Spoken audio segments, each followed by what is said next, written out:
Hello, and welcome to Homegrown KC, a podcast dedicated to exploring Kansas City's fascinating history and sharing stories from its rich past. I'm your host, Laura. Join me today as we explore a piece of Kansas City's history.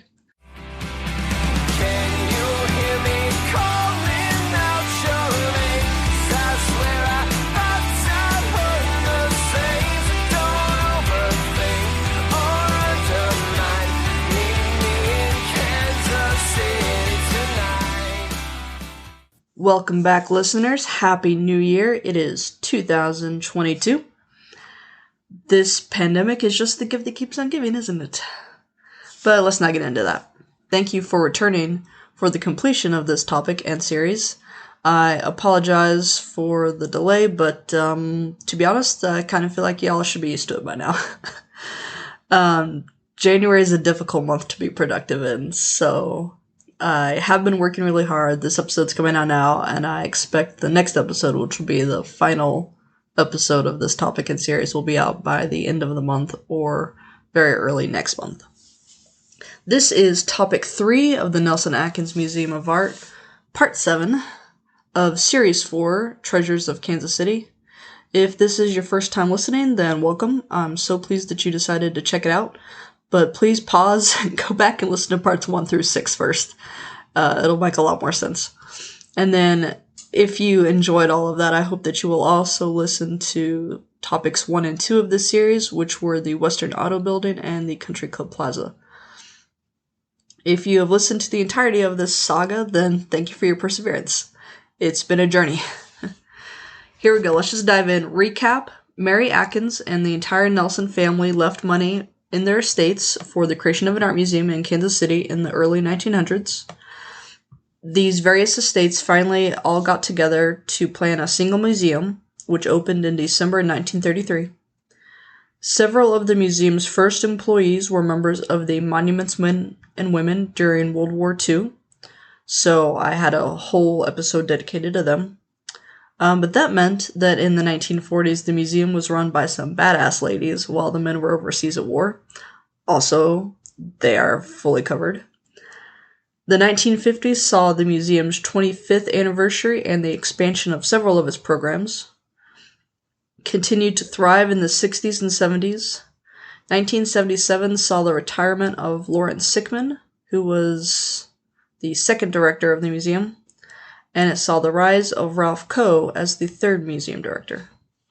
So today we are going to explore the history of the 80s and 90s. There is a lot of turnover, a lot of people coming and leaving the museum. And, of course, money is an issue. Again. It's a never-ending issue, especially with this museum. The museum also celebrated its 50th and 60th anniversaries during these 2 decades. Woohoo! And let me just say now that there are so many people who are coming and going from the museum that I am not able to give biographies for all of them, even though I've done that on past employees. I wish I could, I do not have enough time. So, Ralph Coe became the museum's third director on February 1st, 1977. In 1978, the museum reached out to Edgar Peters Bowrun at the Walters Art Gallery in Baltimore to become the new curator of European art. But they offered it to him on a trial basis, and he was like, yeah, no. So then Coe asked him to be his assistant and the curator of Western European Renaissance art. Quote, this appointment would allow Coe to continue as curator of 19th century art, Ellen Goheen as curator of 20th century art, and Marilyn Stockstad as a consulting curator of medieval art, while Mark Wilson headed the Oriental Art Department. George McKenna served as registrar and curator of prints, and Ross Taggart remained senior curator. So the board was even like, yeah, we really want you. We're going to get a job for your wife. She's going to teach at Sunset Hill. You'll have free tuition for your kids, of which they had 2. Look, you can even live at this house that we own. A duplex that we own. It's on East 45th Street. So Bowrun's like, oh yes, that's a much better offer. I'll take that one. As you would. They also hired Beverly Rosenberg. She became the museum's first public information officer, aka she's basically the publicist. So, if she was being hired for the first time today, her job would be social media, like promoting the museum, right? Obviously, they have someone else doing that now, and we didn't have social media back in the 70s, but just to give you an idea of what that job entails. So, Catherine Haskins was hired in February 78 to replace Ann Hopkins as museum librarian. Sadly, Catherine did not have an office when she began. She didn't even have a desk, and that's because the Kenneth A. and Helen F. Spencer Art Reference Library, which was discussed in the previous episode, was actually still under construction. But it was completed very soon, and the library did open in October of that same year, 78. Yet Wolferman reported that Hawkins was really unhappy and frequently complained about the library's lack of funding and lack of staff. So, no surprise, she resigned in December of 1979. Stanley Hess, who was the librarian at the Cleveland Museum of Art, which the Nelson has always had a fairly good relationship with. They modeled a lot of their structure after them, a lot of how they wanted to arrange the art after them. And I think there are a few other, if I'm remembering this correctly, a few other employees who have come from that museum. Where was I? Anyways, so they reached out to the Cleveland Art Museum's librarian, and he was hired to fill the opening in February 1980. Backing up ever so slightly, so Larry Eckelberry, which you'll remember from the last episode, was the director of education. He also left in 78, just like I said, lots of people coming and going. He was replaced by Anne Brubaker, who was a former Rockefeller Foundation fellow.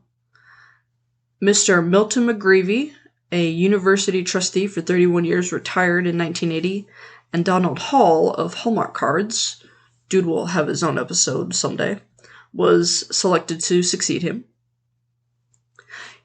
Y'all, okay, this one is really exciting. You're never gonna guess what happened in 1980. So in 1980, the Emancipation Proclamation, the real, actual, physical, original document kept in the National Archives in Washington, D.C., signed on September 22nd, 1862 by President Abraham Lincoln. And for those who don't remember American history from high school, or you don't live in America, this is like the second most important document in our history, the first being the Declaration of Independence. And the Emancipation Proclamation outlawed slavery in America, finally, dear God, and it granted freedom to enslaved individuals. Okay, so this real, physical, original document came to Kansas City and was put on public display at the Nelson-Atkins Museum of Art for 4 days from May 15th to May 18th in 1980. How friggin' cool is that?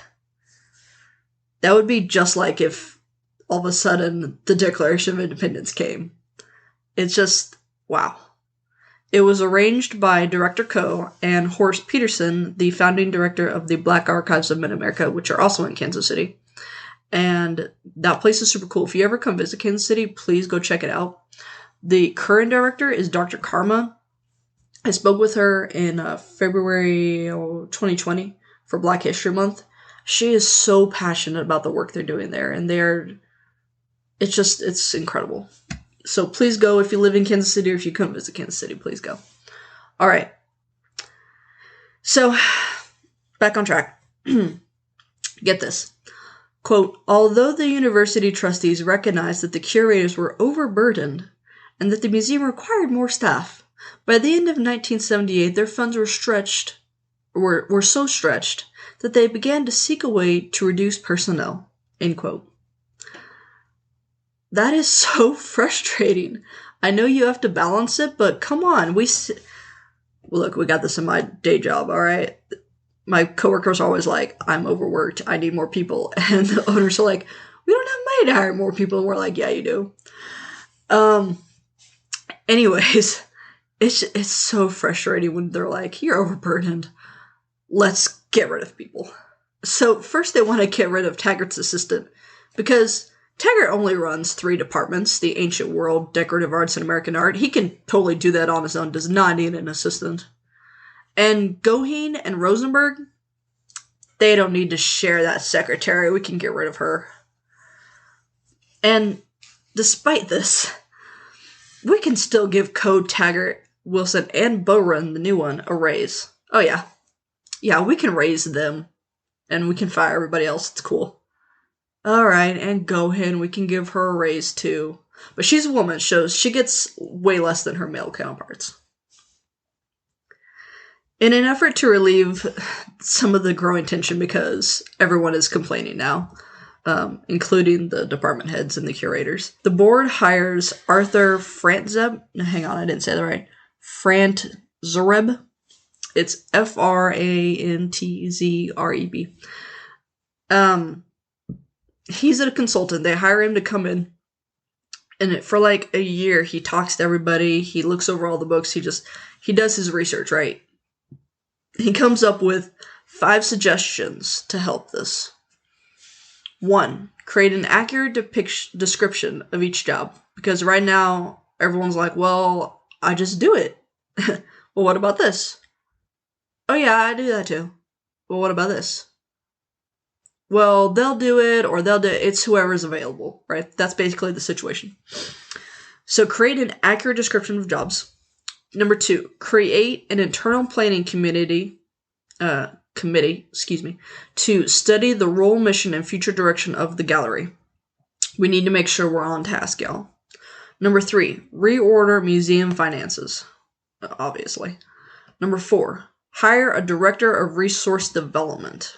So 2, 3, and 4 are basically all the same there. And then 5, expand the museum's governing board. Well, okay, they're not the same, but they're really connected. So, despite their wish to downsize, the correct answer all along was hire more people, obviously. So, in 1981, they hired Stephen Geiger as the comptroller, aka the chief accounting officer. First one ever. It's been 50 plus years and we haven't had a CAO yet.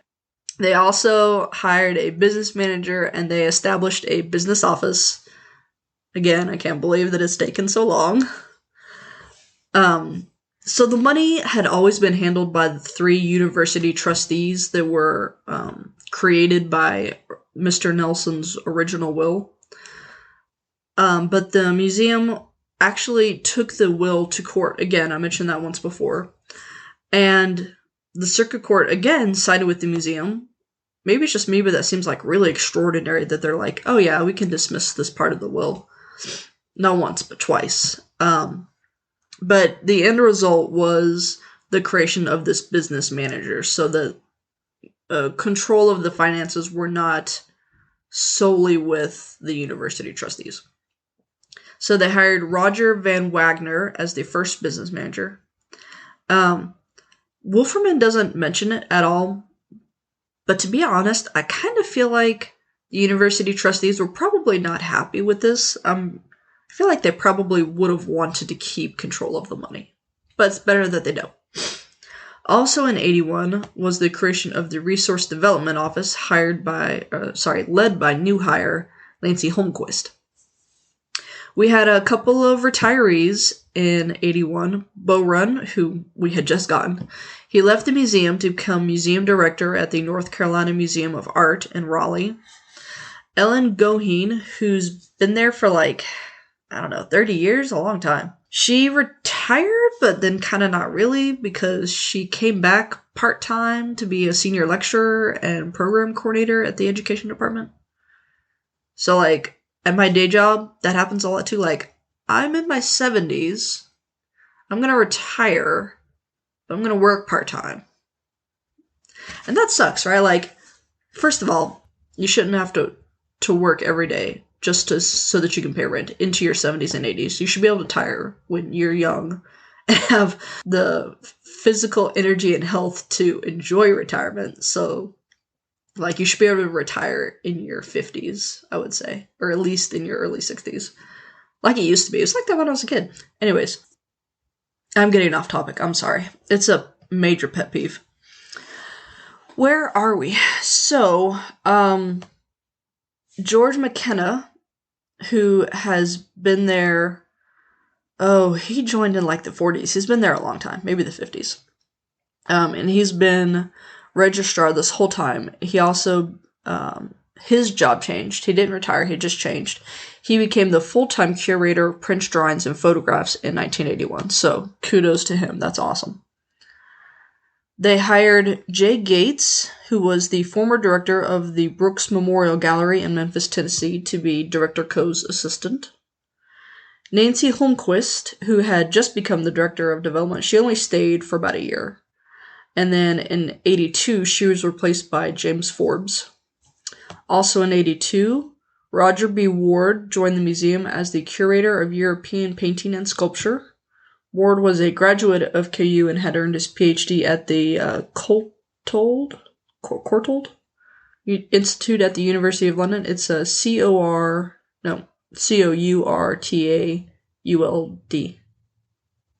Yeah, I probably still didn't spell that right, but I'm not entirely sure how to pronounce that. So, that was an extremely busy few years, lots of internal shifts.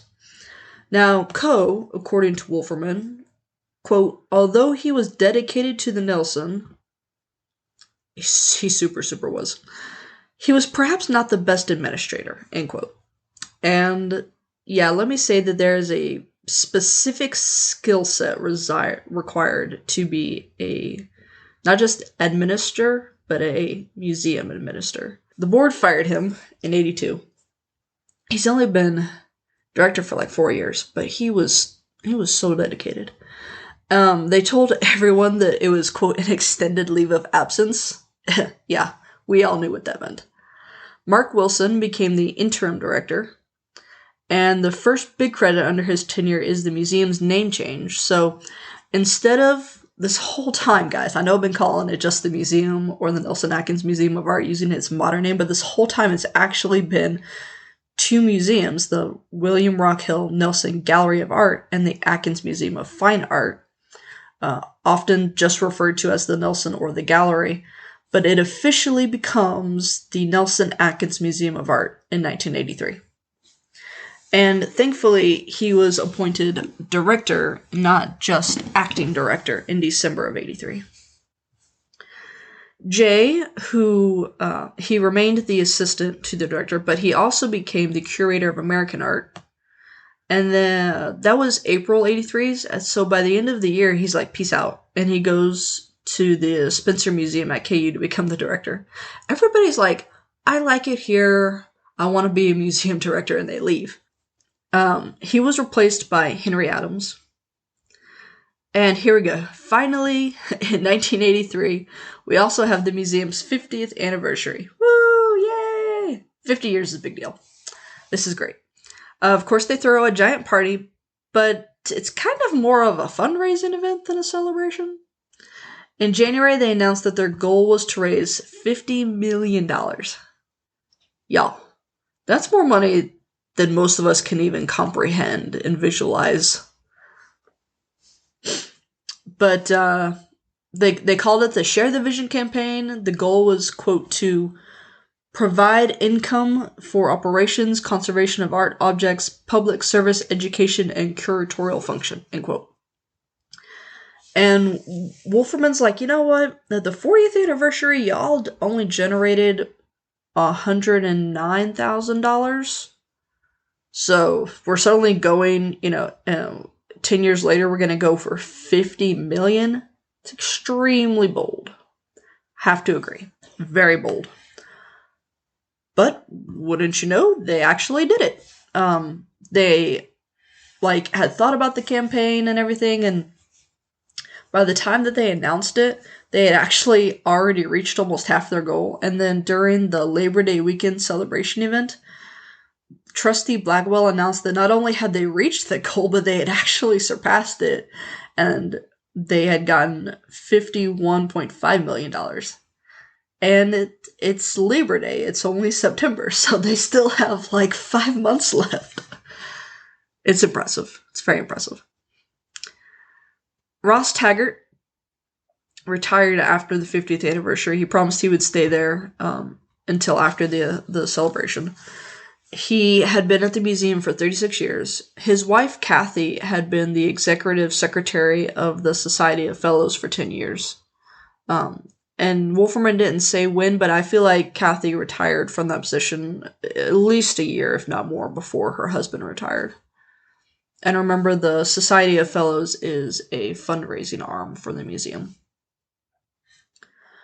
Alright, so the position of curator for 20th century art, vacated by Goheen, has remained vacant for 2 years. It's finally filled by Deborah Emont Scott in September 1983. And she was the first curator of the museum who had a concentration in contemporary art. 2 new curatorships were also created in 83. This is a really big year for them. I don't think a curatorship has been created since the museum opened. And both of these curatorships were filled by women, so awesome. Dorothy Fickle was named the curator of Indian and Southeast Asian art, and Mary Jo Arnaldi was named the curator of African, Oceanic, and New World cultures. Side note, New World cultures is super awkward and it feels extremely outdated. I looked on the website and I didn't see that department listed, so I hope that means that that phrase is no longer in use. But there are a couple other departments I know for sure that we have that I didn't see listed, so I'm not entirely sure. Mary Jo was also the first curator to also teach at UMKC, but she resigned in 1985, so just a couple years later, but to go work at the Smithsonian, so right on. Dr. David Binkley, there we go, sorry, I almost said Blinkley, but it's Binkley, replaced her as curator and professor at UMKC both. And he is really great. So he started in 86, and then with Director Wilson's full support, he goes to the board and he's like, yo, our African art section is way too small. We only got like 15. We need like 50. And they're like, yeah, okay, go ahead. Go for it. And he immediately starts acquiring pieces. Also, in 84 or 85, I wasn't clear which one, and I'm totally going to butcher this, so I apologize. Wei Kam Ho, I think that's how you say his first name.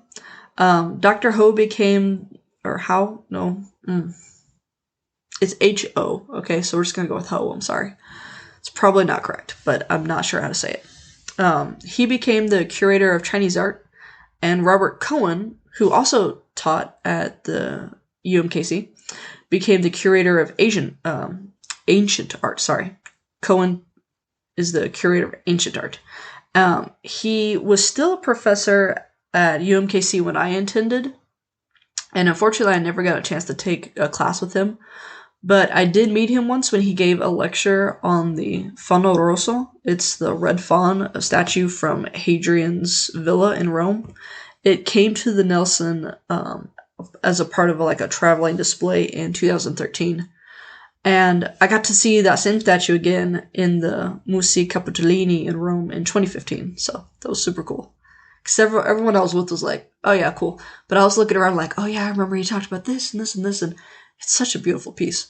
Dr. Cohen is and was brilliant and an awesome professor. Anyways, Joseph Kuntz was hired at the same time to become the curator of medieval and European decorative arts. Sadly, he died in 85, so Catherine Lippert was appointed to the position as acting curator until Christina Nelson was hired as the new director of decorative arts in 89.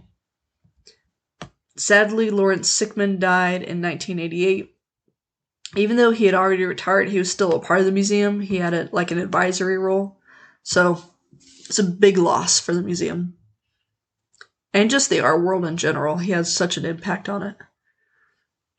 By the end of the decade, there were a total of 8 curatorial departments, where there had only been 4 at the start of it. So we've come a long way. Wilson has been the director through all of this, through all of the 80s, and he's been writing collection and exhibition catalogs. Several other Nelson employees are also writing publications on the museum's various collections. And now, 1989, we finally come to the Henry Moore Sculpture Garden. So it's established in 1989. It's named for Henry Moore, who was born July 30th, 1898. He was the seventh of 8 children. His parents were Raymond Spencer Moore and Mary Baker Moore. He, quote, became one of the most significant British artists of the 20th century, end quote. He died August 31st, 1986. I will include a link to the Henry Moore Foundation on the website. And I wish I could spend more time talking about this dude, but I really need to continue. Today, the Nelson-Atkins Museum owns one of, not the, but one of the largest collections of his works in the world. I believe the largest is actually in New York, I think. The Hall family was collecting his work, and they donated their entire collection to the Nelson in 96. So then they expanded the sculpture park and renamed it the Kansas City Sculpture Park. Yeah, before that they had only, had a few pieces. Now they have a lot. The famous shuttlecocks were added to the Moore Sculpture Park in 1994. They were designed by a husband and wife team, and again, I'm not going to pronounce this correctly because one is from Norway and one is from Sweden or something like that. Claes Oldenburg, who was born in 1929 and is still alive, and his wife Kusi van Bruggen, born in 1942 and died in 2009. These shuttlecocks are 19 feet tall, and they're made of aluminum and fiberglass reinforced plastic. They are highly photogenic, and they're probably one of the most widely recognized aspects of the museum today. I only recently found this out when I first started researching the Nelson, but they were designed so that it looks like they're in play. So, like, the museum is supposed to be the net, and then there's one shuttlecock on each side of it. Does that make sense? I think that's pretty cool. The museum celebrated its 60th anniversary in 1993. Woo! And this time there's no fundraiser, there's just a big party. 3 more resignations in 93. Dorothy Fickle from the South and Southeast Asian Department. Henry Adams from American Art. And Dr. Ho from Chinese Art. Succeeding Dorothy, who moved to Seattle, was Dr. Doris... Having a really hard time with names today. Srivavasan? Okay, never mind. No, cancel that. We're just going to call her Dr. Doris. Adams became the museum director of the Cummer Museum in Jacksonville, Florida.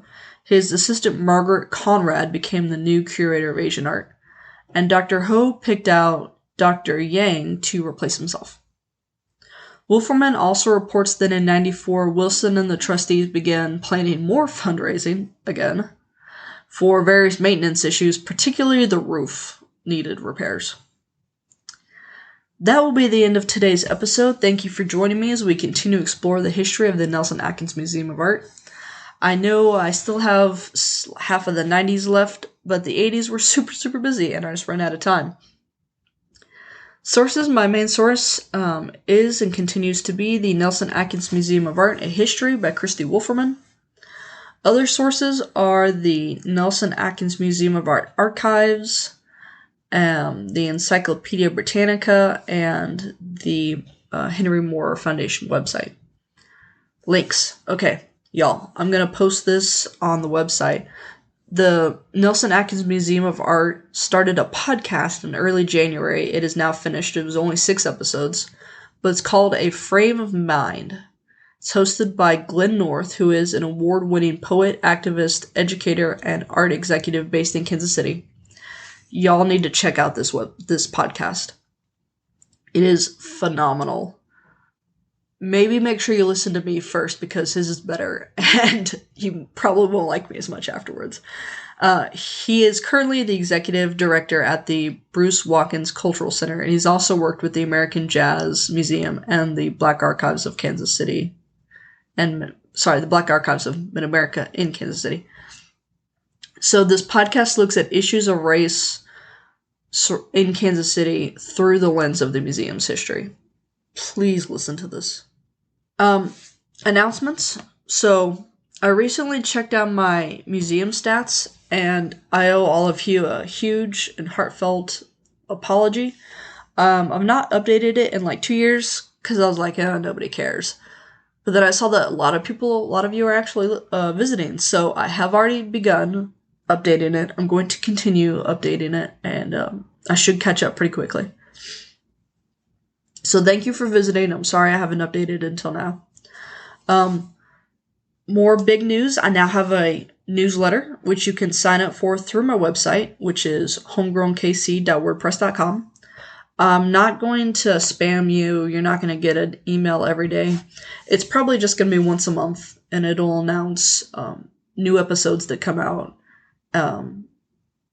Maybe a couple other things that I'm like, oh, hey, this is cool. I thought you should know. Here's the really big announcement for the museum, guys. Sorry, for the podcast. Homegrown KC is going to have its first ever live appearance on Saturday, April 30th. This is not a live show, but the last Saturday of the month, some people in my hometown of Leavenworth, Kansas, are putting together the first annual First City History Festival. So I'm going to have a booth, and I'm super excited. Please come visit me. It will be at Haymarket Square down in, is it Haymaker or Haymarket? It might be Haymaker Square in downtown Leavenworth, Kansas. It's where they have the farmers market, guys. It actually starts on Friday night with a car show and a 1950s themed sock hop. And then the festival will be from 10 a.m. to 4 p.m. on Saturday. All the local museums will be there. I'll be there. Please come say hi. There's going to be an out-hat race, which is a Leavenworth tradition. I don't know its origin. There's going to be a beard contest, a mustache contest, food trucks. It really sounds like it's going to be a lot of fun. I'm going to share a link to the event on my Facebook page, and I'll see if I can also get it on Instagram. I hope you will consider becoming a financial supporter of the show. There are several ways you can do so. You can subscribe to patreon.com/homegrownkc or redcircle.com/homegrownkc. Or you can give a one-time donation at redcircle.com/homegrownkc or at ko-fi.com/homegrownkc. That's ko-fi.com/homegrownkc. You can give as little or as much as you want, even as little as $1 a month. Here's how it works. When you sign up and create an account and become a subscriber, you'll be charged on that day and then on the first of every month afterwards. If you become a patron, you get an item from the merchandise store valued at $5 or less, a shout out on each episode. Thank you, Bjorn and Joan, for your continued support. And you also receive access to exclusive bonus episodes which feature local historians, archivists, and museum experts talking about their work and their research, and I have so much fun at those conversations. Everyone who simply donates will receive an episode shout out, but you don't get access to the bonus episode unless you are a patron. Additionally, this is really cool and exciting. Every donation to Homegrown KC on Ko-fi, 1% will automatically go to help fight climate change. If you support me monetarily, is amazing. I love y'all. And if you can't, I still love y'all. But you can still help support me by following and subscribing to my social media pages. I'm on Facebook, Instagram, Pinterest, Twitter, and Tumblr. I also have a YouTube channel. I think I only have like 2 videos on there right now. I have some more saved up that I need to find, and we're going to start building that up. Make sure you rate and review me anywhere you listen, but especially on Apple Podcasts or Facebook. If you have any questions, comments, concerns, or episode suggestions, you can email me at homegrownkcpodcast@gmail.com, or you can DM me on any of my social networks. For the merchandise store, if y'all want to check it out, I've got a ton of stuff available. It's www.zazzle.com/store/homegrown_KC_store. and that's spelled ZAZZLE.com. Thank you goes out to my very talented sister-in-law, Sarah McCombs, for the creation of my logo, to the Dear Misses for the use of their song Kansas City as the intro and outro music of the show, and to local libraries which enabled me to gather my research. Thanks for listening. Cheers.